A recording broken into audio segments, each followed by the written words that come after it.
오늘 나눠드린 자료 공독을 위한 성경 공부 18번째 전도서에 대한 공부를 오늘 살펴보겠습니다. 자, 프린터글을 한번 보시겠습니다. 전도서. 자, 제목이 전도서 그러니까 이건 뭐 전도하는 책인가 그렇게 생각하는 신자들도 종종 있습니다. 전도서라고 되어 있지만 이 전도, 물론 말 그대로 도를 전하는 그러한 책이긴 합니다. 그런데 이 도라고 하는 것은 우리가 생각하는 그런 전도 이런 것이 아니라 인생의 참된 목적이 뭐냐 이것을 가르쳐주는 책이라고 말할 수가 있는 겁니다. 자, 1번을 한번 보시겠습니다. 1번 다 같이 한번 크게 읽어보겠습니다. 전도서는 인생의 헛됨과 인생의 참된 목적을 교훈하는 책이다. 자, 프린트를 나눠드릴 때마다 그 첫 번째 1번이 중요한 거예요.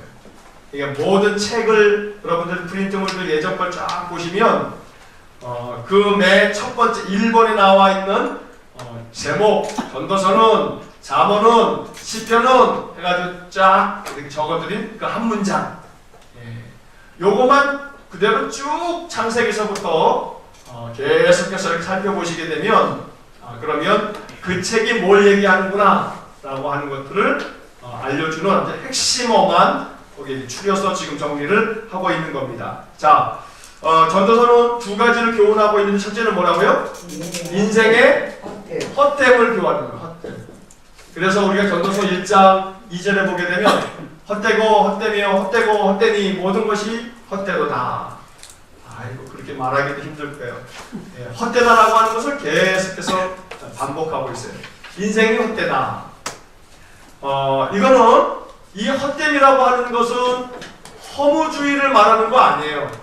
허무주의를 말하는 거 아니고 소위 말해서 무슨 뭐 영세주의 이런 것도 아니고 아주 인생에 대해서 비관하는 비관주의 뭐 이런 것도 아니에요.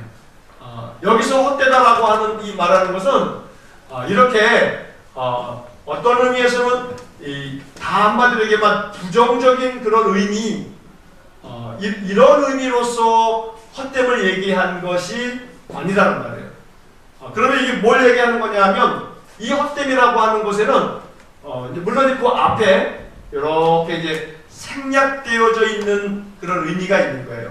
뭐가 있는 거냐면 하나님 없는 인생은 모두가 다 어떻다고요? 헛되다. 그러니까 단순히 그냥 인간사 모든 것 다 허무하고 다 그저 헛될 뿐이니 살 필요 없어. 그냥 죽는 게 나아.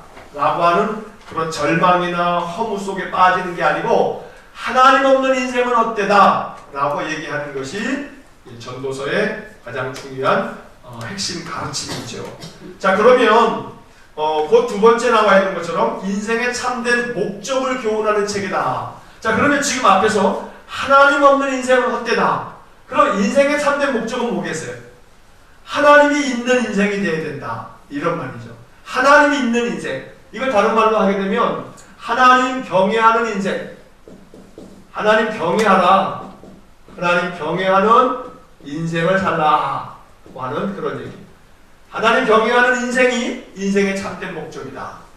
그러니까 우리가 잠언에서도 여호와를 경외하는 것이 지혜의 근본이고 지식의 근본이라고 하는 것이 잠언에서 계속 강조하고 있는 것인 것처럼 전도서도 그와 같은 맥락이 흐르고 있는 겁니다. 그래서 하나님 없는 인생은 모두가 다 헛되지만 그러나 하나님을 섬기면서 하나님을 모시고 하나님을 경외하는 인생은 가장 인생의 참된 본질을 알고 참된 목적을 아는 그런 삶이 된다. 이게 바로 전도서가 말하는 그러한 가르침입니다. 자, 지금 말씀드린 이것만 딱 기억하시고 이해하시면 전도서는 그거에 대한 많은 어떤 예를 들고 이거에 대한 논리적인 증명을 하고 이런 과정들이 전도서에 꽉 차 있습니다. 14장까지 쭉 그런 내용들이 12장까지 펼쳐지게 됩니다.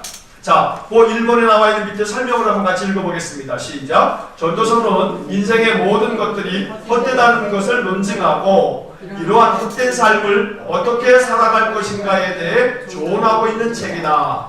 악한 세상에서 어떻게 살아야 하며 삶의 불확실성에 대해 어떻게 대처해 나가야 하는지를 가르쳐주고 있다. 그와 함께 인생의 참된 목적이 무엇인지를 결론적으로 알려주고 있다. 자, 좀 전에 말씀드린 것처럼 인생의 참된 목적은 뭐를 경외하라는 거예요? 하나님을 경외하라. 그래서 하나님 경외하는 삶에 대해서 전도서가 계속 강조하고 있어요. 자, 거기 지금 설명 읽으신 거에 네 번째 줄에 인생의 참된 목적이 무엇인지 이렇게 되어 있지 않습니까? 거기다 밑줄을 쫙 이렇게 걸으시고 인생의 참된 목적이 무엇인지 이렇게 걸으시고 그 밑에 여백이 있을 겁니다. 그 여백에다가 하나님을 경외하며 살라. 이게 인생의 참된 목적이에요. 하나님을 어떻게 하라고요? 경외하며 살라. 자, 이렇게 써놓으신 다음에 그 옆에 여백에다가 성경 구절 5개를 써놓으실 텐데, 자, 이게 전도서에서 지금 이 하나님 경외하며 살라 라고 하는 이 주제를 전도서 곳곳에서 5군데에서 이 하나님 경외함에 대해서 말씀하고 있어요. 자, 전도서 3장 14절. 첫 번째는 3장 14절이고요. 두 번째로는 5장 7절. 세 번째로는 7장 18절. 그리고 네 번째로는 8장 12절과 13절. 다섯 번째는 12장 13절. 자, 그러면 이제 이 5구절에다가 나중에 여러분들이 집에 가셔서 밑줄을 한번 쫙 보세요. 이제 새벽 기도 시간에 거놓은 것도 있고 또 거놓지 않은 것도 있을 거예요. 그래서 하나님을 경외하라라고 하는 것에 대한 교훈들이, 그 말씀들이 요 5군데 이렇게 담겨져 있어요. 이것이 전도서 전체에서 가장 뼈대가 되는, 기둥이 되는 그러한 구절들인 거예요. 건물을 지으면 이렇게 벽체가 있습니다만 벽체를 쌓기 전에 중간중간에 뭐를 세워야 되는 거냐면 기둥을 세워야 되는 거예요. 건물에서 중요한 것은 이 골조가 들어가는 이 기둥이 중요한 거거든요. 전도서의 기둥이 되는 5가지의 구절이 바로 요 말씀들인데, 이 말씀들이 다 하나같이 뭘 얘기하는 거냐면 하나님을 경외하며 살라 라고 하는 이야기를 말하고 있는 겁니다. 자, 이것이 전도서의 가장 뼈대가 되는 그러한 내용들이다 라고 정리를 하시면서 그 밑에 내용들을 한번 보겠습니다. 자, 2번을 보시면 전도서의 저자에 대해서는 논란이 많지만 누구로 추정해요? 솔로몬이다 라고 이렇게 추정을 해요. 그러니까 잠언도 그렇고 전도서도 그렇고 솔로몬이 지었다 이렇게 대체적으로 받아들이는 거예요. 그러면 정확하게 솔로몬이냐? 그러면 이제 그거는 아니고 솔로몬으로 추정한다. 거의 대체로 그렇게 이해를 하시면 돼요. 그럼 왜 그렇게 이게 확실하지 않게는 솔로몬이면 솔로몬이지 솔로몬으로 추정한다는 또 뭐냐, 그런 생각이 들지 않습니까? 자, 그 밑에 내용을 제가 쭉 읽어보겠습니다. 전도서 1장 1절을 보면 다윗의 아들 예루살렘 왕 전도자의 말씀이라는 구절이 나온다. 그래서 전도서는 전통적으로 솔로몬이 노년에 썼을 것으로 믿어왔다. 이 책에 고루 퍼져 있는 비관적인 어조는 그 당시 솔로몬의 영적인 상태를 보여주는 듯하다. 하지만 많은 학자들은 이 책의 연대를 솔로몬 이후 시대로 잡기도 한다. 어떤 이는 히스기야 시대에 편집되었을 것으로 보기도 하고, 어떤 이는 포로기 이후에 에스라 시대에 편집되었을 것으로 보기도 한다. 그러나 우리는 유대인들의 전통적인 성경 해석서인 탈무드가 가르쳐 주는 대로 솔로몬이 노년에 쓴 책으로 이해하면 될 것이다. 자, 그러면 왜 이렇게 이 솔로몬이라고 정확하게 이렇게 말하지 못하는 이유는 이 전도서 자체에 언어적인 문제가 있어요. 우리는 잘 못 느껴요. 우리는 그냥 한글로 번역된 걸 읽기 때문에 못 느끼지만 구약학자들이 쫙 이렇게 읽다 보면 이 전도서 자체를 히브리어 원문으로 읽다 보게 되면 그 전도서에 사용된 단어들이 페르시아의 언어들이 종종 나온대요. 그러니까 페르시아 당시에 그런 단어들이 그렇게 사용되어지는 것을 봤을 때, 아, 이거는 솔로몬 시대의 언어가 아니라 그 이후에 바벨론의 유다가 망하고 또 70년 동안에 바벨론 포로 생활하고 이 바벨론이 페르시아에 망하고 성경에는 바사라고 되어 있죠. 그런데 그 페르시아 당시에 사용됐던 언어들이 전도서에 몇 개의 단어들이 나오는 것을 보면서 학자들은 이 단어가 솔로몬 시대에 도무지 있을 수가 없는 단어야. 그러면서 사람들은 그 몇몇 단어들을 통해서 이게 솔로몬이 쓴 거라고 보기가 어려울 수도 있어, 이런 추측을 하는 겁니다. 그걸 그냥 학자들이 그냥 하라고 내버려 두고, 우리는 그래도 대체로 솔로몬이라고 추정하는 이유는 그 1장 1절에 다윗의 아들 예루살렘 왕 이렇게 말했기 때문에, 다윗의 아들로서 왕이 된 사람은 솔로몬이니까 우리는 솔로몬이라고, 이렇게 이름이 솔로몬 이렇게 되어 있지 않지만 그렇게 이해를 하는 겁니다. 뭐 그다지 중요한 것은 아니고 그냥 그렇다라고 하는 것만 한번 이렇게 지나가면서 들으시면 되겠습니다. 자, 3번을 보시면 전도서의 기록 연대는 저자가 솔로몬이라고 하는 그런 전제를 가지고 이야기를 하는 겁니다. 솔로몬의 통치 말기인 주전 935년에서 931년경으로 본다. 주전 931년, 그러니까 BC 931년에 솔로몬이 죽었어요. 그러니까 솔로몬이 죽기 한 4년, 5년 정도 그 말년에 한 4, 5년 납두고 솔로몬의 마지막 그 말년에 쓴 책이다 라고 그렇게 보는 겁니다. 자, 그 밑에 해설을 보면, 설명을 또 보면, 유대인의 전승은 유대인의 전승이다 라고 말했을 때는 보통 탈무드를 얘기하거나 혹은 뭐 미드라쉬 뭐 이런 어떤 유대인들 랍비가 구약의 성경들을 이렇게 해설해 놓은 책들을 말하는 겁니다. 거기에 보면 솔로몬이 아가서를 그의 젊은 날에 썼고, 이 아가서는 다음 주에 우리 공부할 텐데, 이 솔로몬이 젊었을 때, 청년의 때에 젊었을 때 쓴 책이 아가서라고 그렇게 이제 이해를 하고 있고, 중년 때 솔로몬이 쓴 게 잠언이고, 그리고 말년 때 쓴 것이 전도서다, 이렇게 전해지고 있습니다. 그래서 저자의 논란이 많기 때문에 기록 연대 역시 논란이 있지만, 그러나 유대인의 전승에 따라서 솔로몬의 말년으로 추정하는 것이 옳을 듯하다 라고 적혀 있습니다. 자, 그 뒷페이지를 한번 보시겠습니다. 전도서의 특징에 대해서 한번 잠깐만 그냥 이렇게 한번 읽으면서 지나가겠습니다. 자, 1번 같이 한번 읽어보겠습니다. 전도서는 시가서로 분류되지만 이 책에는 여러 가지 유형의 문학적 장르가 나온다. 자, 시가서에서 시만 나오는 게 아니고 거기에 보시는 것처럼 산문 형식의 자서전적인 이야기가 나오기도 하고, 또 알레고리, 이거 은유법이라고 말하는데 은유적으로 이렇게 사용하는 여러 가지 주제들을 은유적으로 말하는 그런 것도 나와요. 대표적으로 이제 이 전도서 12장에서 이따가 이제 그 12장의 일부분을 읽을 텐데 아주 매우 흥미롭게 이렇게 재미있게 표현되어 있는 것을 이따가 한번 보겠습니다. 이야기도 나오고 시도 나오고, 자, 뭐 그런 형식이 있다는 것으로 이해하시고, 2번 같이 읽겠습니다. 헛되다는 의미의 표현이 38번이나 나온다. 1번 헛되다의 히브리어 단어 헤벨은 문자적으로 수증기, 안개 또는 숨결이라는 뜻이다. 2번 인생의 모든 부귀영화와 쾌락을 쫓아 살았던 솔로몬이 인생 말년에 깨달은 것은 인생의 모든 것이 헛되다는 것이다. 그래서 전도서는 헛되다는 말을 수없이 반복하고 있다. 자, 전도서에 헛되다라고 하는 의미의 표현이 몇 번 나온다고요? 38번 나오는 거예요. 이렇게 우리가 공부를 하면 38번 정도 나오는구나. 이렇게 우리가 이제 알 수가 있겠고, 자, 여기에 보게 되면 이 헛되다라고 하는 이 말의 히브리어 단어는 헤벨이라고 하는 그런 단어가 쓰였는데, 그 단어 자체의 뜻은 수증기, 안개, 숨결 뭐 이런 뜻이 있다는 거예요. 여러분, 수증기가 이렇게 딱 수증기 뭐 올라가자마자 어떻게 돼버려요? 사라지잖아요. 안개도 해가 떠오르면 안개가 있다가도 다 사라져버려요. 우리의 인생이 그렇다는 거예요. 우리의 인생.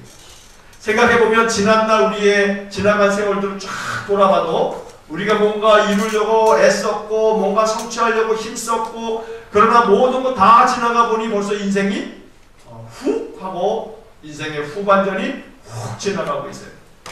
따지고 보면 여러분, 세상을 바라봐도 세상에 여러 가지 그 뭐 정치인들, 정치 세상 돌아가는 판을 보더라도 얼마나 헛되고 헛돼요. 뭐 이명박 대통령 나와서 뭐 그냥 뭐 어찌어찌 하고 또 박근혜 나와서 어찌어찌 하고 막 그러더니 두 대통령 다 이 영어의 신사가 돼버리고, 그런 거 보면 참 정치 권력도 다 헛될 뿐인데 그 권력의 자리가 뭐라고 또 그냥 사람들 그런 걸 보면 참 우습기 짝이 없죠. 인생에 살면서 그 어떤 것도 헛되지 않음이 없는데 하나님 없이 주어져 있는 그 모든 것들이 헛됨을 솔로몬이 인생 말년에 깨닫게 되는 것이죠.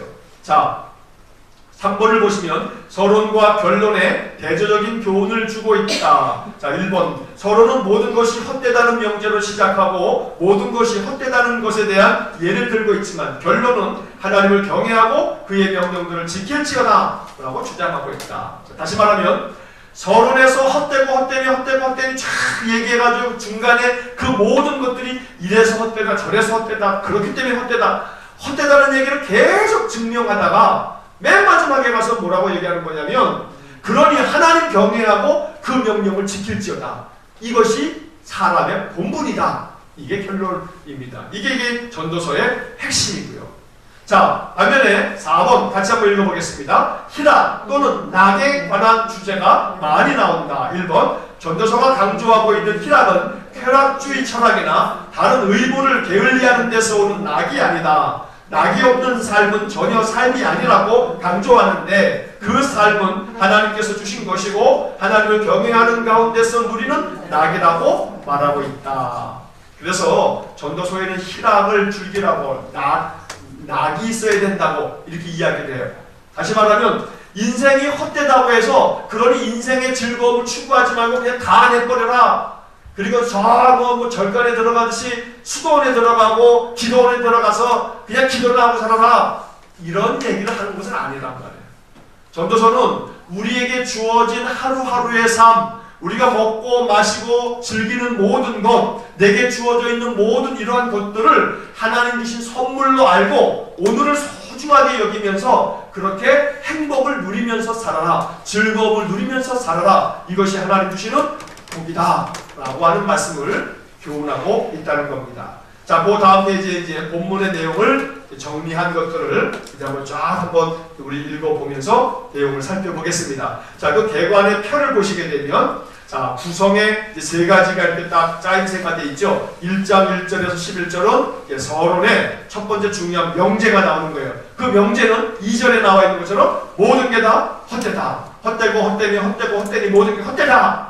이게 첫 번째 이제 명제예요. 딱 주제를 말하는 거예요. 이런 주제를 딱 얘기하고 1장 12절부터 11장 16절까지 중간에 이 큰 덩어리가 뭐냐면 논리적으로 이 사실을 증명하는 거예요. 인간의 성취가 헛되다. 아무리 뭔가 성취하려고 하고 대통령 되보려고 해봐야 헛되다. 대통령 안 됐으면 그 사람들 뭐 했겠어요? 그래도 나름대로 권력을 쥐고 뭐 이랬을 거 아니겠어요? 지금도 뭐 어떤 야당의 무슨 정치 뭐가 되고, 물론 그것도 헛되지만 괜히 대통령 돼가지고 5년 대통령 노릇하다가 저 몇십 년 이 감옥에 갇혀 있는 걸 보면 참 인간의 그 성취, 인간이 그 만들어놓은 업적, 이거 다 헛되다는 거죠.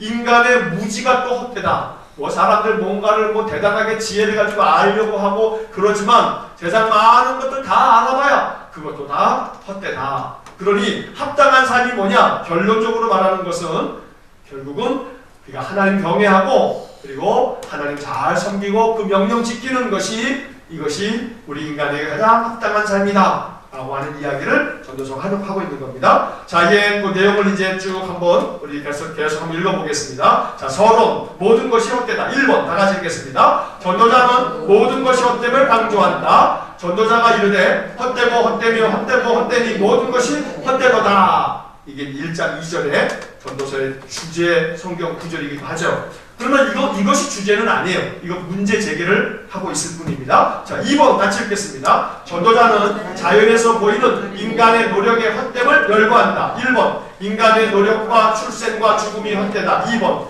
자연의 순환이 단조롭고 피곤하다. 3번 해 아래에 새 것이 없다. 자, 그 3번에 해 아래에 라는 단어에다가 붙여서 한번 보시면 전도서에서 여러 번 등장하는 이 해 아래 새 것이 없다. 해 아래 모든 것을 살펴보았더니 그다 헛되다 라고 하는 이야기를 하고 있습니다. 자, 여기 이 전도서에 전도자라는 말을 해요. 이 전도자라고 하는 것은 이렇게도 말할 수가 있어요. 설교자는 이렇게 도를 전하는 사람은 설교하는 사람은 말씀을 가르쳐주는 사람은 이렇게 얘기했다. 그래서 전도서는 그래서 전도서를 기록한 사람을 전도자 이렇게 말을 한다는 겁니다. 자, 3번 B번을 보시면 경험을 통해서 논증된 헛된 솔로몬이 인생의 말년에 자기 인생을 다 살고 그 경험을 통해서 우러나온 이게 참 인생이 헛되구나 라는 깨달음을 말하고 있다는 겁니다. 자, 1번 같이 읽겠습니다. 개인적인 경험을 통해서 본 인간의 성취의 헛된. 자, 뒷페이지입니다. 자, 1번 읽겠습니다. 전도자의 삶의 의미와 목적을 찾으려는 노력은 번뇌와 근심을 더한다. 2번 전도자는 쾌락의 추구가 만족을 가져다 주지 못한다고 이야기한다. 3번 전도자는 죽음이 지혜자에 대해 아무런 존중을 하지 않는다고 말한다. 죽음은 아무도 피할 수 없고 우리가 무엇을 성취해도 우리 모두는 죽는다. 죽음은 모든 사람을 동등하게 만든다. 죽음은 지혜의 탁월함을 인식하지 못한다. 죽음은 지혜를 추구하는 것에 감동받지 않는다. 죽음은 지혜의 일을 기억하지 않는다. 죽음은 지혜의 괴로움을 덜어주지 않는다. 자, 다시 말하면 1번에서 전도자가 그 삶의 의미, 목적을 찾으려고 막 노력을 하고 있지만 솔로몬이 그런데 결국 번뇌와 근심만 더해지더라. 그러니 어떤 것을 뭔가를 이렇게 알려고 하고 추구하고 이런 것들도 다 헛되구나 라는 것을 솔로몬이 깨달았다는 겁니다. 아무리 쾌락을 추구해도 만족하지 못할 뿐만 아니라 결국 죽음이라고 하는 것을 이 솔로몬이 생각해 봤더니 결국 죽음이라고 하는 것이 모든 인생들의 마지막 종착점이기 때문에 결국 죽음 앞에서 모든 것들은 다 헛될 뿐이다. 이것을 이제 이 솔로몬이 죽음을 몇 년 앞두고 이렇게 깨닫게 되었다는 겁니다. 거기에 보게 되면 죽음은 모든 사람을 동등하게 만든다. 뭐 아무리 재벌가라도 죽음 앞에서는 동등해지는 것이죠. 죽음을 피할 수가 없어요. 뭐 여담입니다만 그 죽음을 피하려고 하는 사람이 딱 한 사람이 있는 것 같아요. 네. 아직도 죽었다는 소식이 없죠. 네. 아직도 죽었다는 소식이 없어요. 그래서 어떻게 안 죽을 수 있을까? 참 기술이 대단하죠. 어떤 사람들은 그런 얘기도 하죠. 이게 좋은 상태로 이렇게 두면 생명 죽지 않고 그대로 있는 거죠. 그러니까는 더 의학이 기술 발전되게 되면 다시 소생되듯이 모를 일이에요. 어쨌거나 사실은 순리적으로 그냥 죽음을 맞이하면 되는데 죽음을 맞이할 수 없는 사람들이고요. 그 사람이 죽으면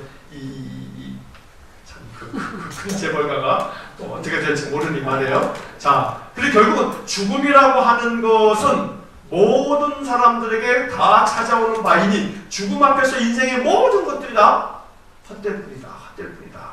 뭐 당연한 이야기인데 그런데 이 솔로몬이 평생에 온갖 것을 다 누려본 이 솔로몬이 결국은 인생이 헛되구나 라는 것을 발견하게 됐다는 거죠. 4번 같이 읽겠습니다. 전도자는 다른 사람들이 우리가 애쓴 것에 대해 몫으로 받는다고 말한다. 우리가 무엇을 성취하고 무엇을 짓든지 간에 우리가 죽은 후에 다른 사람들이 우리가 애쓴 일에 대해 우리의 것을 취한다고 말한다. 애써봐야 죽고 나면 다른 사람 좋은 일 하는 거죠. 다른 사람 좋은 일. 자, 5번 같이 읽겠습니다. 전도자는 참된 만족은 하나님에게서만 온다고 말한다. 자, 여기 전도서 2장 24절에서 26절이 가장 중요한 구절입니다. 한번 같이 읽겠습니다. 사람이 먹고 마시며 수고하는 것보다 그의 마음을 더 기쁘게 하는 것은 없나니 우리가 이것도 본즉 하나님의 손에서 나오는 것이로다. 아, 먹고 즐기는 일을 누가 나보다 더 해보았으랴. 하나님은 그가 기뻐하시는 자에게는 지혜와 지식과 희락을 주시나 죄인에게는 노고를 주시고 그가 모아 쌓게 하사 하나님 기뻐하는 자에게 그가 주게 하시지만 이것도 헛되어 바람을 잡는 것이로다. 그러니까 참된 만족은 그저 하나님께로만 나오는 것이지 먹고 마시고 수고하고 즐기는 모든 것 내가 다 해봤는데 나만큼 해본 사람이 누가 있냐? 솔로몬이 그렇게 말하고 있는 거거든요. 자, 그런데 결국은 이런 모든 것들이 다 바람을 잡는 것이로다 라고 이렇게 말하고 있습니다. 자, 2번을 보시면 개인적인 경험을 통해서 본 인간의 수고가 헛되다는 겁니다. 자, 1번 같이 읽겠습니다. 인간의 수고가 하나님의 섭리를 변경시킬 수 없다. 하나님께서 범사를 주관하신다. 삶에서 일어나는 모든 일에 대한 하나님의 목적과 통제가 있다. 하나님께서 우리의 삶에 낙을 누리게 하시는 것은 선물이다. 자, 이 전도서 지금 이 내용의 이 프린트물에 보시게 되면 성경 장절이 이렇게 써 있어요. 전도서 3장 1절에서 6장 12절 이렇게 써 있지 않습니까? 자, 그래서 나중에 이렇게 전도서를 읽으시거나 그럴 때 전도서 3장 1절부터 6장 12절을 읽으실 때는 요 자료집을 이렇게 누시고 쭉 읽어가시면서 요거 지금 밑에 설명되어져 있는 것들을 가만히 이렇게 보시면 아, 지금 이 이야기가 요 내용들을 하고 있는 거구나. 요 성경 본문을 이렇게 정리를 한 거구나. 라고 이렇게 이해를 하시면 된다는 겁니다. 자, 그 뒷페이지에 보시면 자, 그런 내용들에 대해서 전도서 3장 11절로 13절이 중요한 구절입니다. 한번 읽고 가겠습니다. 하나님이 모든 것을 지으시되 때를 따라 아름답게 하셨고 또 사람들에게는 영원을 사모하는 마음을 주셨느니라. 그러나 하나님이 하시는 일의 시종을 사람으로 측량할 수 없게 하셨도다. 사람들이 사는 동안에 기뻐하며 선을 행하는 것보다 더 나은 것이 없는 줄을 내가 알았고 사람마다 먹고 마시는 것과 수고함으로 낙을 누리는 그것이 하나님의 선물인 줄도 또한 알았도다. 그러니 우리가 하루하루를 살면서 먹고 마시고 일하고 이렇게 저녁에 또 예배당에 나와서 하나님 말씀 또 이렇게 또 읽어가면서 생각하고 이런 것들이 다 하나님이 주신 뭐라고요? 선물이다. 이렇게 선물이다. 자, 그 밑에 내용을 또 읽어보겠습니다. 하나님께서 하시는 일은 영원하고 완벽하다. 악과 불의가 존재하고 죽음을 피할 수 없다. 삶의 위로는 적고 죽은 자가 산 자보다 나아 보인다. 이러한 것들을 전도자가 쭉 솔로몬이 이야기를 하는 겁니다. 자, 2번 같이 읽겠습니다. 인간의 수고가 종종 잘못된 동기로 유발되기 때문에 무의미하다. 3번 인간의 수고가 하나님과의 관계가 없기 때문에 무의미하다. 재물에 대한 지나친 욕심과 집착 때문에 무의미하다. 재물과 삶을 하나님의 선물로 여기며 즐기지 못하면 무의미하다. 하나님의 관점이 없는 성취와 쌓아놓음은 무의미하다. 그러니까 재물을 아무리 많이 쌓고 재물 가지고 그 많은 돈으로 그저 뭐 흐드러지게 먹고 가고 싶은 데 다 가고 사고 싶은 거 다 사도 사람의 마음에 그 허무함을 달랠 길이 없더라는 거예요. 그러니까 그 많은 돈으로 카드를 가지고 백화점에 가서 신상 나온 거를 싸그리 다 해놓고서 주문을 해가지고 집에 와서 딱 배송된 거 집에 하나까지 그냥 그 명품들이 다 들어와 앉아 있어도 그 마음이 허탈한 게 왜냐면 돈이 넘치고 넘쳐서 그래서 그것들이 다 쓸데없어 보이는 거죠. 없는 중에 뭐 하나 옷 하나 사오게 되면 그 옷 하나가 그냥 좋아서 이 옷 하나 한번 입고 어디 한번 나가보고 싶고 그런데 다 몇백만 원, 몇천만 원짜리 명품이 그냥 다발로 쌓여 있으면 이 옷을 입을까 저 옷을 입을까에 대한 의미가 하나도 없어지는 거죠. 그러니 결국은 이 재물에 대한 지나친 욕심과 집착과 또 이런 모든 것들 하나님 주신 선물이다 여기는 그런 마음이 없으면 즐겁지도 않으려니와 아무 의미가 없고 그저 허무할 따름이다. 이게 전도자의 솔로몬이 깨달은 내용인 것입니다. 자, 10번 보시면 하나님의 지혜와 계획에 대한 인간의 무지의 헛된. 자, 1번 같이 읽겠습니다. 인간은 지혜의 가치에 대해서 무지하다. 1번 지혜는 하나님의 관점에서 인생의 상황을 평가한다. 인생에서 무엇이 중요한지를 깨닫게 한다. 슬픔과 죽음의 가치를 볼 수 있도록 돕는다. 죽는 날이 출생하는 날보다 낫다. 조상집에 가는 것이 잔치집에 가는 것보다 낫다. 하나님께서 바라시는 대로 다른 사람들을 대하도록 돕는다. 현재 어려움과 실망에 적절하게 반응하도록 한다. 다시 말하면 하나님의 관점에서 인생의 모든 상황들을 바라볼 줄 아는 것, 이게 지혜다. 그렇지 않은 지혜는 다 무가치할 뿐이다. 그래서 결국 인생에서 무엇이 중요한지를 깨닫는 것, 이게 하나님 관점에서의 지혜고, 이것이 참으로 소중한 것이지 그 외의 것들은 그거 별거 아니고 아무것도 아니다.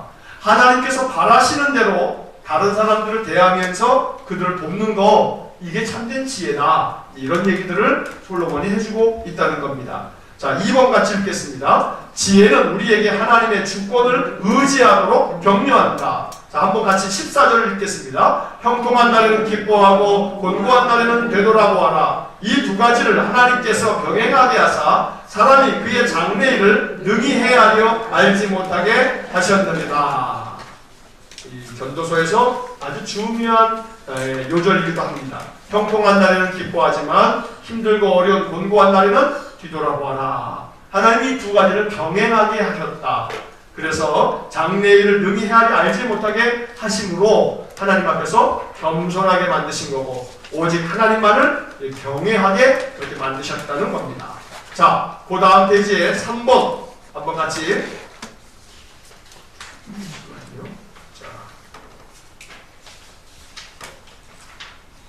자, 그 다음 페이지 3번 같이 읽겠습니다. 지혜는 균형을 제공한다. 4번 지혜는 어려움을 받아들이고 극복할 수 있는 힘을 제공한다. 5번 지혜는 죄로부터 보호한다. 6번 지혜는 통찰력을 제공한다.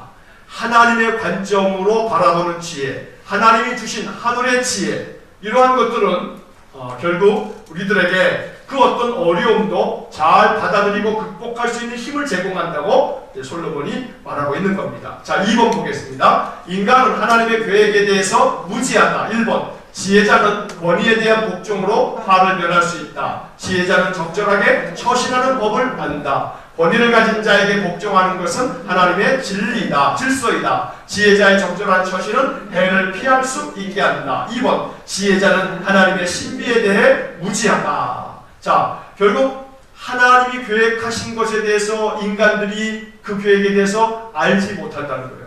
그렇기 때문에 인생이 헛되다는 거죠. 하나님이 인생의 모든 것들을 어떻게 하실지를 알지 못하기 때문에 결국 그것을 아는 것이, 이것이 참된 인생의 본질이고, 이게 참 목적이고, 그것이 인생의 가장 귀한 일이다. 하나님이 우리들에게 예비해 놓으신 그 하나님의 그 신비함을 알지 못한다면 그건 헛된 것이고, 그것을 잘 아는 자는 그건 참으로 복된 그런 인생이다 라고 말하는 거죠. 그렇다면 여기서 하나님의 신비라고 하는 것이 결국 뭐겠냐 생각해 본다면, 우리가 우리의 인생으로 끝나는가? 그게 아니라는 거죠. 우리가 이 세상을 살아가면서 죽으면 그걸 끝나는가? 그렇게 죽음이 끝난다 라고 생각하는 세상의 지혜자들은 그 지혜가 다 헛될 뿐이다. 왜? 하나님의 신비를 그들이 모르니까, 무지하니까. 결국 우리 인생은 그렇게 죽음으로 끝나는 것이 아니라 그 죽음 이후에 하나님의 영원한 그 나라에서 영원한 생명을 얻는 것이기 때문에, 그것을 아는 사람은 하나님 경외할 것이고, 그렇게 하나님 경외하는 사람이 인생의 가장 복된 인생이 된다. 이것이 바로 전도서가 지금 말하고 있는 그런 내용들입니다. 자, 3번을 보시겠습니다. 인간은 장래일에 대해 무지하다. 1번 삶은 불확실하기 때문에 절대 주권자이신 하나님을 신뢰해야 한다. 우리의 미래는 하나님의 손에 달렸고 우리는 하나님께 책임이 있다. 산자에게는 소망이 있다. 하나님께서 허락하시는 대로 삶을 누려야 한다. 주어진 환경 가운데서 겸손하게, 그리고 하나님 앞에서 민감하게 살아야 한다. 왜냐하면 삶이 불확실하기 때문에. 결국 이 불확실한 삶에서 우리가 어떻게 살아가야 될 거냐, 제가 이제 그 앞에 1번 서론 부분에서 우리가 이 불확실한 시대, 이러한 시대에서 우리는 어떻게 살 것인가가 전도서가 가르쳐주는 그런 내용이라고 서론에서 맨 처음에 말씀을 드렸는데, 결국 이 부분에서 뭐라고 얘기하는 거냐면, 절대 주권자이신 하나님을 신뢰하는 것만이 이 불확실한 시대에서 우리가 가장 지혜롭게 인생을 사는 그런 인생의 궁극적 목적이다 라고 말하는 겁니다. 그래서 주어진 환경 가운데서 겸손하게, 그리고 하나님 앞에서 민감하게 이렇게 살아가는 것, 이것이 가장 지혜로운 참된 지혜요, 참된 인생이라고 이 솔로몬이 가르쳐주고 있는 것입니다. 자, 2번 같이 읽겠습니다. 우리 자신의 능력이나 솜씨보다 하나님의 지혜를 신뢰해야 한다. 지혜는 힘보다 강하며 무기들보다 더 효과적이다. 우매함은 평판에 손상을 입히고 인내를 요구하며 하나님의 심판을 받는다. 지혜는 성공을 위한 길을 예비하며 자신의 능력을 적절히 발휘한다. 나 자신의 솜씨나 자기 능력이나 이런 것들 괜히 의지해가지고 잘난 척하지 말고 하나님의 지혜를 신뢰하고 하나님 앞에 겸손하게, 이런 부분들은 잠언이 이야기하는 것과 일맥상통한 그런 주제들이라고 말할 수가 있는 것입니다. 자, 그 페이지에 이제 7페이지 보겠습니다. 3번 같이 읽겠습니다. 우매자는 자신이 우매자라는 사실을 숨길 수 없다. 우매자는 자신의 말을 통해 비극을 초래한다. 우매자는 우선순위와 책임감에 대해서 관심이 없다. 우매자는 그의 생각과 말과 행동이 초래하는 가능성 있는 결과에 대해 조심하지 않는다. 어리석은 자들이 그렇다는 거예요. 자신이 어리석다라고 하는 사실을 이게 숨길 수 없이 다 이게 드러나게 된다. 어리석은 자는 자기의 어리석음을 그냥 다 자기 스스로가 드러낸다 라고 말하고 있는 겁니다. 그래서 이 좀 아까 읽은 것처럼 자신의 말을 통해 비극을 초래한다 라고 하는 것은 자기가 말한 그 말 때문에 그것이 함정이 돼가지고 자기 인생의 삶에 낭패를 보는 그런 일들이 우매자들에게 있다라고 말하는 것이고, 자기가 생각하고 또 말하고 행동한 것들이 어떠한 결과를 초래할까, 내가 이렇게 생각하고 이렇게 행동하면 요 다음에 여기 어떻게 될까, 이거 알지 못하는 자들이 이 우매자다라고 말하는 거죠.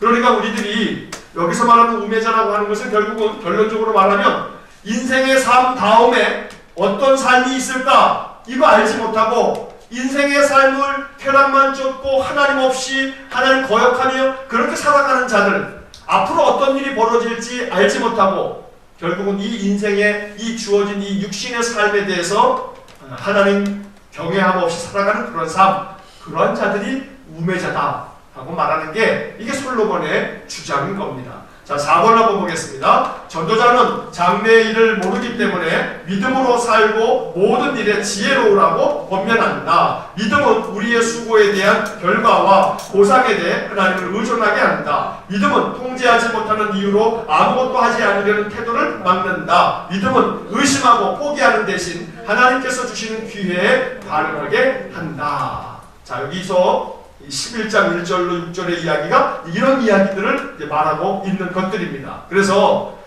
장래일을 모르기 때문에 결국은 뭘 가지고 살라고요? 믿음으로 살아라.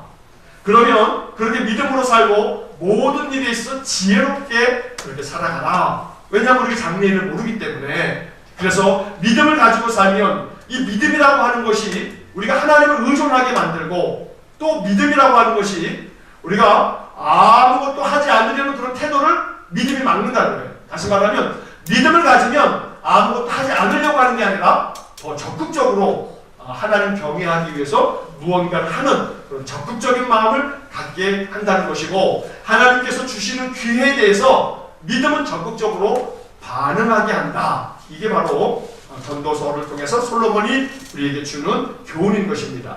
자, D번 결론을 보겠습니다. 합당한 삶, 어떻게 사는 것이 인간이 가장 살아갈 합당한 삶인가? 그것은 바로 하나님 경외하며 즐겁게 살라, 이런 내용입니다. 자, 1번부터 읽겠습니다. 1번, 전도자는 젊은이들에게 나중이 아니라 지금 인생을 즐기라고 권한다. 1번, 어려운 날들이 오기 전에 현재의 삶을 향유해야 한다. 8절 읽겠습니다. 사람이 여러 해를 살면 항상 즐거워할지로다. 그러나 캄캄한 날들이 많으리니 그 날들을 생각할지로다. 다가올 일은 다 헛되도다. 2번, 하나님께 대한 책임감을 가지고 젊음을 즐겨야 한다. 청년이여, 내 어린 때를 즐거워하며 내 청년의 날들을 마음에 기뻐하여 마음에 원하는 길들과 내 눈이 보는 대로 행하라. 그러나 하나님이 이 모든 일로 말미암아 너를 심판하실 줄 알라. 그러니까 하나님이 이렇게 살아가는 모든 삶에 대해서 심판하실 것이기 때문에 책임감을 가지고 이 젊은 날을, 젊음을 즐겨야 된다. 그냥 막 방탕하고 방종하면 안 되고 책임감을 가지고 살아야 돼. 그 삶을 즐겁게 살아야 된다 라고 말하는 것입니다. 3번 같이 읽겠습니다. 하나님과의 동행, 우리의 기쁨을 앗아가는 것을 제거해야 한다. 그런 즉 근심이 내 마음에서 떠나게 하며 악이 내 몸에서 물러가게 하라. 어릴 때와 검은 머리의 시절이 다 헛되리라.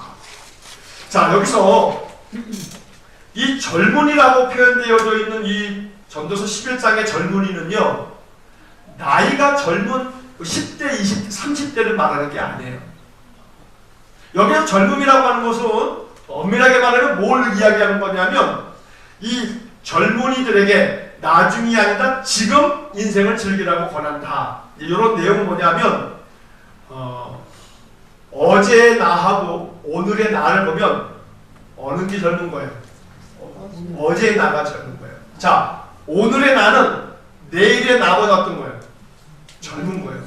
그러면 항상 오늘은 내 인생의 삶에서 가장 젊은 때인 거예요.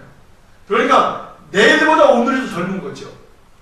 내일은 모레보다 더 젊은 것이고, 결국은 오늘에 주목하고 있는 것이 이 전도자가 주는 지혜인 거예요.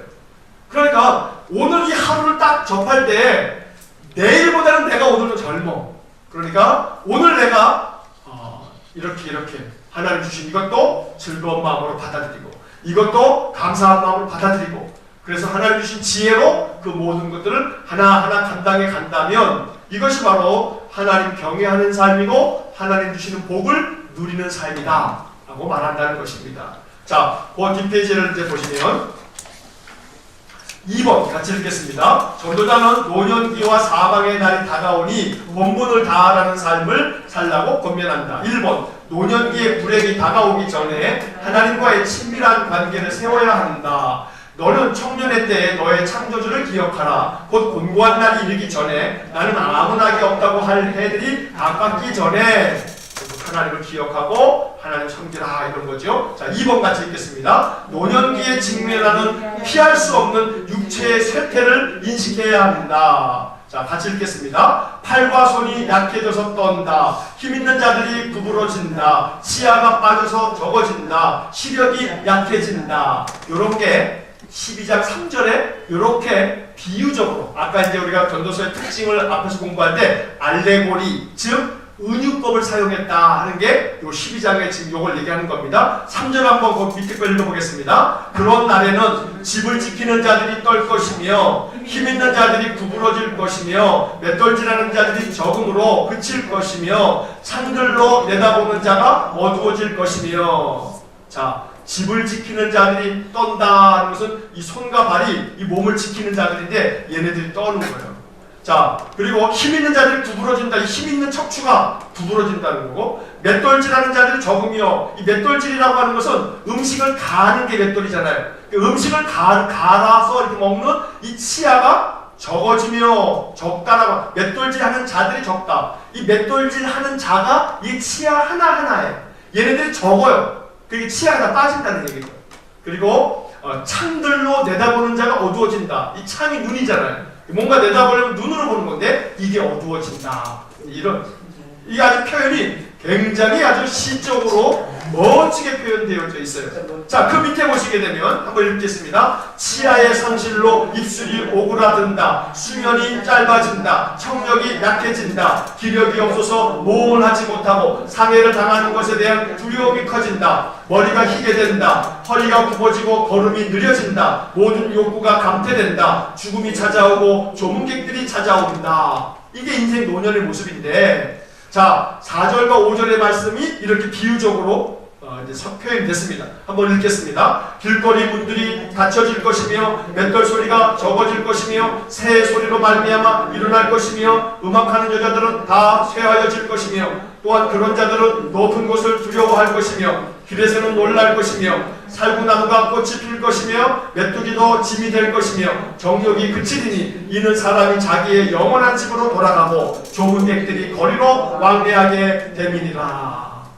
인생이 얼마나 멋지게 이 그 노년이 이렇다고 표현하는 거예요. 자, 길거리 문들이 닫힐 것이며, 이 길거리에 문이 닫혀가지고 문이 이렇게 닫히는 바람에 이 입술이 이제 이렇게 쪼글쪼글쪼글 해가지고 문이 닫힌 것처럼 샷다는 것처럼 이게 입술이 다 이게 연세가 많아지면 다 그래지잖아요. 이렇게 다물고 있으면 여기 쪼글쪼글쪼글해지는 것이 입술이 닫힌다는 것을 그렇게 말하는 거고, 치아의 상실로 만나 이렇게 입술이 오그라드는 거죠. 자, 새 소리로 말미암아 일어난다. 새가 아침에 막 지저귀잖아요. 그 새 소리 때문에 일어나요. 새벽잠이 없어지는 것을 말하는 거예요. 그래서 아침마다 그렇게 일찍이 수면이 짧아져가지고 일어나게 된다는 것이고, 그리고 음악하는 여자들은 다 쇠해질 것이고, 음악하는 여자가 음악을 하게 된 소리를 듣는 건데 결국 청력이 다 쇠해져가지고 이제 보청기를 의지해야 되는 그러한 이제 몸이 되는 것이고, 또한 그런 자들은 높은 곳을 두려워할 것이며 높은 곳을 두려워한다. 제가 이 말씀을 딱 보는 순간에 저희 아이들이요, 놀이동산 가면 저를 막 놀리고, 왜냐하면 놀이동산 가면 제가 이렇게 모노레일이라든가 회전목마라든가 건포카 이거 외에는 저는 다 싫다. 어디 높은 데 올라가서 막 바이킹 같은 거 그거 제일 싫거든요. 그래서 뭐 높이 올라가면 막 그냥 막 고소공포증처럼, 그래서 막 놀리면 아이만 나는 옛날에 나도 안 그랬어. 이제 그러지만 가만히 보게 되면 이게 지금 5절에 사람이 제가 많아지면 높은 곳을 두려워하게 됐단 말이에요. 자, 다음에 길에서는 놀랄 것이며, 이게 길거리 가다 보게 되면 이게 겁나는 거예요. 뭐 한번 넘어질까, 우리 연약함 때문에 이런 것들의 두려움이 생겨지는 거고, 살구나무가 꽃이 필 것이며, 이 살구나무에 꽃이 핀다는 것은 이 머리카락이 거해진다는 것을 묘하는 거고, 메뚜기도 짐이 될 것이며, 메뚜기가 뭘 무거워요. 메뚜기 하나가. 근데 메뚜기가 짐이야. 아이고 무거워. 조그만 거 무거운 거 드는 것도 이게 너무 힘들어진다는 것은 메뚜기도 짐이 될 거다. 이렇게 말하고 있어요. 정욕이 그치리니라고 하는 것은 어떠한 것도 욕구가 없는 거예요. 그냥 뭔가 의욕이 상실되어지는 것을 이렇게 말하고 있어요. 사람이 자기의 영원한 집으로 돌아가고, 어디로 돌아가는 거예요? 무덤으로 돌아가고, 조문객들이 왕래할 거다. 내가 죽으면 조문객들만 찾아오게 될 거다. 결국 마지막은 죽게 될 거다. 그러니 이 전도서에서 이 3절, 4절, 5절의 이야기는 아주 매우 은유적으로, 시적으로 표현했지만 우리 인생의 노년기의 모습을 하나하나 아주 참 멋들어지게 그렇게 표현을 하고 있어요.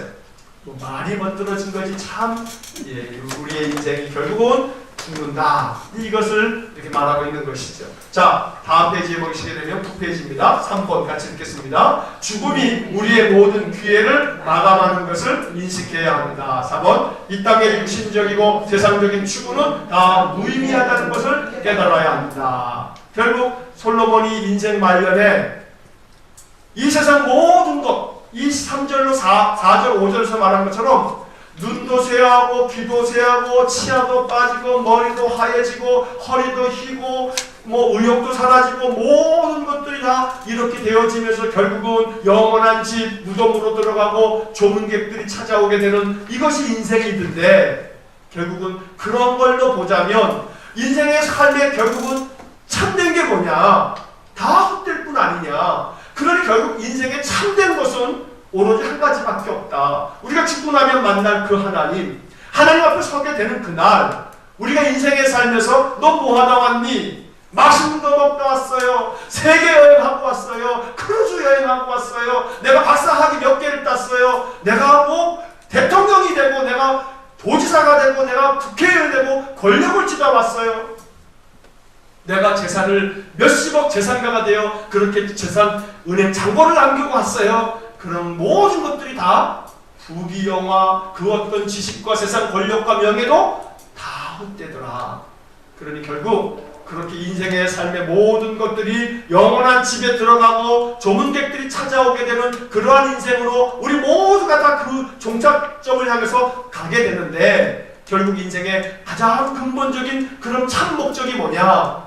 결국 우리가 사는 날 동안에 하루하루 내게 주신 하나님의 그 은혜를 감사함으로 하루 동안에 먹고 마시고 일하고 수고하고 사람을 만나서 대화하고 그 속에서 작지만 행복을 누리면서 하나님 기뻐하고, 그러면서 하나님의 백성으로서 진실하게 그렇게 하나님 섬기며 살아가는 것, 그렇게 하나님 경외하는 것, 이것이 인생의 참된 목적이다. 이게 전도서의 결론입니다. 그런 걸 보자면 전도서는 참 아름답게 인생을 가르쳐주는 책이라고 말할 수가 있죠. 자, 마지막 3번을 보겠습니다. 전도자는 하나님의 지혜를 구하고 하나님을 경외하라고 마지막 충고를 합니다. 1번 같이 읽겠습니다. 그분의 가르침과 진리의 말에 영향을 강조한다. 2번 지혜의 말씀의 중요성을 강조하고 지혜 이외에 다른 해답을 구하지 말라고 경고한다. 3번 하나님의 심판을 기억하며 하나님을 경외하고 그분의 명령을 잘 지키라고 명령한다. 전도서의 마지막 두 구절입니다. 같이 읽겠습니다. 이래 결국을 다 들었으니 하나님을 경외하고 그의 명령들을 지킬지어다. 이것이 모든 사람의 본분입니다. 하나님은 모든 행위와 모든 은밀한 일을 선악간에 심판하시리라.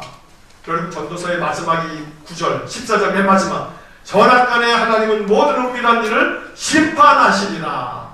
근데 이것은 심판에 대한 공포심을 심어주는 게 아니고요.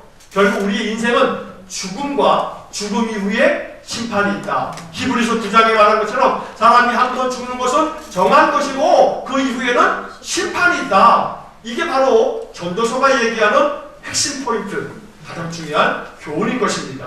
그렇기 때문에 인생의 모든 일의 그 결국을 내가 다 살펴봤더니 하나님 경외하고 그의 명령을 지키는 게 이것이 모든 사람의 본분이더라. 이게 전도서의 결론입니다. 자, 마지막 페이지를 한번 보시겠습니다. 한번 쭉 읽고 마치겠습니다. 전도서의 주제 1번 하나님을 떠난 인생에서는 공허한 뿐이며 진정한 만족을 누릴 수 없다. 2번 삶이란 하나님께서 주신 선물이며 하나님을 경외하는 가운데 누려야 할 것이다. 하나님을 경외하며 하루하루를 하나님의 선물로 생각하고 즐거워하고 기뻐하며 선한 일을 행하는 것이 하나님께서 우리에게 원하시는 것이다. 전도서의 목적 1번 모든 세상의 소생적인 추구의 공허함을 드러내려고 기록하였다. 2번 우리가 인생에서 즐기는 모든 것의 원천을 깨닫게 하기 위해서 기록되었다. 삶은 공허하다. 삶은 죄와 불확실과 정의의 분계로 가득 차 있다. 비록 삶이 공허할지라도 하나님을 신뢰하는 가운데 주어진 삶을 즐기는 것을 가르친다. 전도서는 즐기는 것을 반대하지 않는다. 전도서에서 히브리어 사마라는 단어가 17번 나오고 낙으로 번역이 되었다. 전도서는 하나님의 관점으로 인생을 즐기는 법에 대해 이야기한다. 3번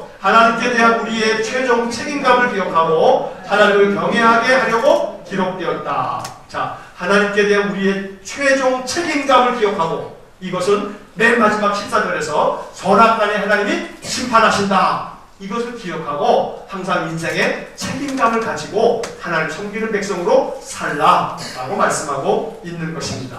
자, 전도서의 핵심 구절 좀 아까 12장 13절과 14절을 읽었고요. 아까 3장 11절부터 13절 말씀도 우리 한번 읽었던 구절들입니다. 자, 이렇게 해서 전도서의 공부를 마치면서 다시 한번 전도서 인생의 헛됨, 그런데 그 헛됨이라고 하는 것은 하나님이 없이 사는 것이 헛되다. 그래서 하나님이 우리에게 주신 것을 감사함으로 여기며 즐거워하고 기뻐하면서 하나님 섬기는 삶, 이것이 인생의 참된 목적이요 인간의 인생의 본분이다 라고 하는 것이 전도서의 결론인 것입니다. 그래서 전도서를 통해서 하루하루 우리에게 주어진 인생에 감사하고 헛된 인생 속에서도 참되게 살기 위해서 하나님 잘 경외하며 사는 귀한 믿음의 삶이 될 수 있기를 주의 이름으로 간절히 축원합니다. 함께 기도하시겠습니다.